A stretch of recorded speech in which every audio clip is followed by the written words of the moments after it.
12 around the Trans Himalayas, where we'll be covering Spiti Valley and Leh Ladakh for the first time. So this particular trip starts in New Delhi, so that's where day one will be. You'll be taking an overnight bus from ISBT to Sarahan. Sarahan is in Kinnaur Valley. It's the bus won't be going all the way to Sarahan. The bus will drop you at Rampur. From Rampur, you'll be getting into a tempo traveler which will take you to Sarahan. So you should be expected to be reaching Sarahan by anytime by noon on day 2.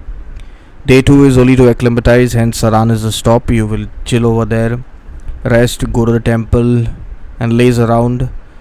Day 3 is when we'll be driving from Sarahan to Chitkul. So that journey will be roughly anywhere between 3 to 4 hours depending on the road condition. Once you reach Chitkul, the only network that will work over there is Jio. So make sure that you have Jio if you want to be connected. Once you reach Chitkul, you'll be checking into a homestay for the night. The rest of the day you'll be roaming by the village, or you can go walk down to the riverside and chill by the river Baspa. Day 4 is when we'll be driving straight from Chitkul to Tabo, so that's a long journey. Along the way we'll be stopping for lunch. We'll be visiting the mummy at Gyu village, and that's the highlight for the day. Once we reach Tabo, it should be roughly around tea time, so it's going to be a long drive. Day 5 is when we'll be moving from Tabo to key monastery. We'll be visiting along the way Langza, Hikkim, Komik and Kaza. The reason we'll be stopping at Chicham is because it is easier for us to go the following day on day 6 to Chandratal. So day 5 will be staying the night at Chicham. After all the sightseeing and everything, we should be expected to reach Chicham by around 4 or 5 p.m. in the evening. Day 6 in the morning after breakfast, we'll be proceeding towards Chandratal.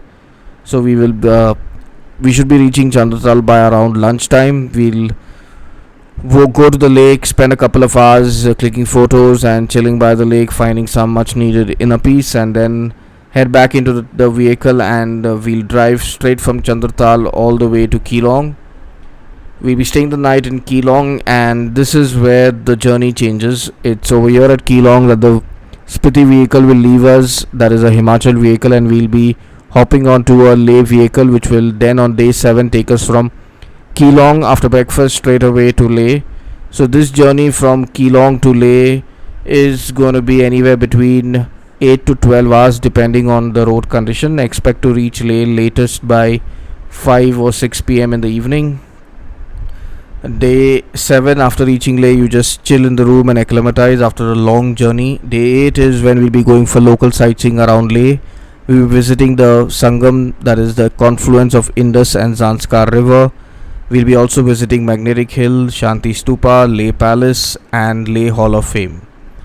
That will be day 8. Day 9 is when we'll be going to Nubra Valley via Kardungla. We'll be staying the night at Hundar. Along the way, we'll be visiting the giant Buddha statue at Diskit. We'll also be spending the evening to catch the sunset at the sand dunes in Hundar.